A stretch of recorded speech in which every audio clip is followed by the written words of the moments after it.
Well, yeah, I mean, I posted on my parlor yesterday something to the effect of I haven't seen any convincing evidence that Antifa was meaningfully involved with Yeah. anything that happened yesterday because I just don't. It seems, and the things I don't think you need that to explain it. I think that there's adequate explanation in the Trump supporters feeling so marginalized and so beaten Mm. down by what they perceive to have happened that they have reacted in this way and they've escalated to now the point where the radical left have arrived at.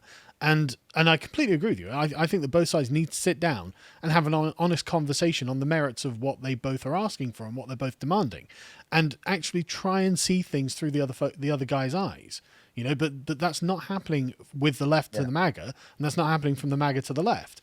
And so, I mean, I don't want to. I don't want. I'm not an advocate of civil war or anything. Mm. I'm, No, I wasn't but saying you were, but no, there no, are no. I some know, people who are. but Yeah. but I am a realist, like Francis. It looks bad. It looks like Francis is not a realist, mate. He's a pessimist. Do you know how happy he is about everything that's been happening in 2020? He calls himself Fosterdamus now. Do you know how annoying that is? Francis. I'm the same, man. In the office yesterday, right? All these guys were like, "Nothing's gonna happen. Nothing's gonna happen." I was like, "Well, I think something's gonna happen." Well, John wasn't, but the rest of them were like, "Nothing's gonna happen." Like, I think something's gonna happen. I think it's gonna be bad, and it's nice to be proven. Well, no, it's not nice to be proven wrong. No, it's really It's bloody awful. no. But It's a very, very depressing place to be. yeah, Because in order for something to change, you need to see signs that both sides want a reconciliation. yeah, That's the fundamental crux of it. That both sides need to want a reconciliation, but they don't. Yep. So it's going to continue. And until both sides and the main players and the leaders in this say, we want a reconciliation, we want to heal America, we want a united America, then we're never going to move forward. Well, but that is happening. I mean, as I said to you, Vice President Pence, Mitch McConnell, Dan Crenshaw, all the big players, Lindsey Graham, these are all the people that have been supporting Donald Trump up to this point, right? Well, they're all coming hang on. out. Let me. So Pence, yes. Crenshaw, yes. Mitch McConnell, and Crenshaw and Mitch McConnell are kind of not really Trump supporters. I think they just went along with Trump because he had the energy. Sure. But my point is, Francis is talking about the big players on both sides. I mean, those are the big players on both sides, right? Look at Douglas Murray wrote a piece in The Spectator yesterday talking about how this was Trump's responsibility and he needs to concede and leave the stage. Douglas Murray is the most sensible right of center commentator that I personally know, right? Douglas Murray is not a shill. He's not like some kind of, paid leftist or whatever people love to say on YouTube comments or whatever, right? So when people like that are coming out and going, come on, everybody needs to calm down here, you have to listen to that and you have to be sensible about it. That's my opinion. A lot of people would disagree with it, but that's the beauty of the free speech that we still have for another 2 days. Yeah, and that's fine. Obviously, but I guess the counter question that raises itself then is, okay, what's Joe Biden going to do for the MAGA folk? How's he going to reconcile them? What's he offering them to come on board? And I mean, he seems to be he seems to be just returning to the neoliberal status quo that got us in this place in the first place. He's pro-immigration, pro-exporting businesses out to China and places like that. He's obviously corrupt. He said he's going to be abandoning the America First, interests of Trump.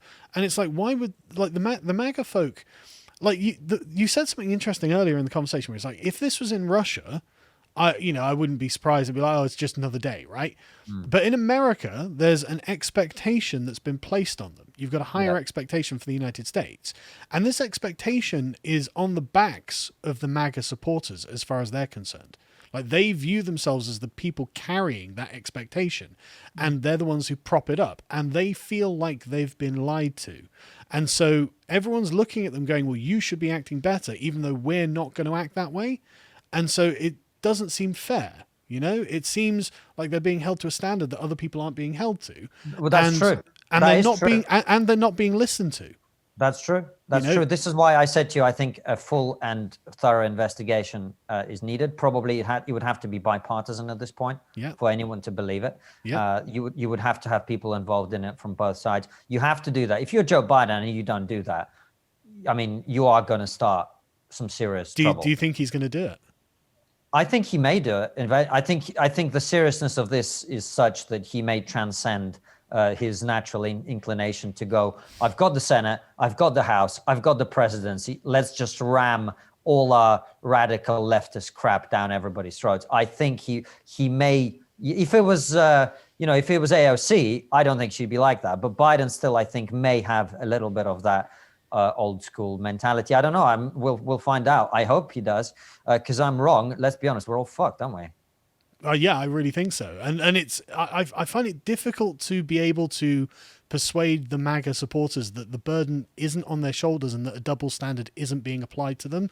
Because it is being applied to them. Yeah, it is. It is being applied. But you have to say, as I say to them, there's a double standard, but democracy is more important. The future of the West is more important than your double standards. You haven't been treated fairly for 4 years, and it is unfair. It is unfair. Then the question I think rises is, when will they be treated fairly? It's a good question. And if the answer is we can't tell you, why shouldn't they revolt? Because then you end up in civil war. But they're looking at a future of nothing but oppression. Not necessarily. I don't think that will happen. Well, they're being treated unfairly, aren't they? They have been treated unfairly. Yeah. I don't think. I mean, I personally am not very optimistic about Biden treating them fairly. I actually don't think Biden's going to have a bipartisan Look, I'm not saying investigation. that the media are suddenly going to become fair overnight. What I'm saying is we can agree on that there needs to be a full and thorough investigation that needs to be bipartisan into what happened, right? And the systems that were in place need to be changed so that this never happens in another election again. Okay? So to me, that would be addressing the unfairness that people have complained about in this election. If indeed it did happen, we will have to see as a result of that investigation. So in my view, that needs to happen, and that would go some way to addressing that. Is the world going to become fair overnight? I don't think so, no. No, of course. I don't think it's going to be fair overnight, and I don't think the MAGA folk expect that. But like, I think the reason that Trump and Brexit happened is because these people who felt that they were being treated unfairly were looking into the future and looking for a light at the end of the tunnel, and they can't see one. And I'm just thinking, okay, so I'm looking at the next 4 years. Where's the light at the end of the tunnel?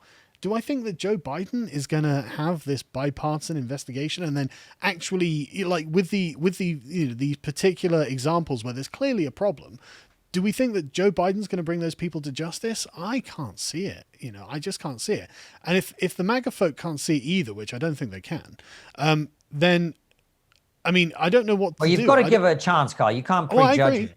I agree. I'm all for giving it a chance, and like yourself, I'm totally pro democracy. I want everyone to come together, but I just don't see how I can persuade people that will happen. I don't. You don't need to persuade them that will happen. I think what you need to persuade people is to give it a chance to happen and then see what happens. Okay.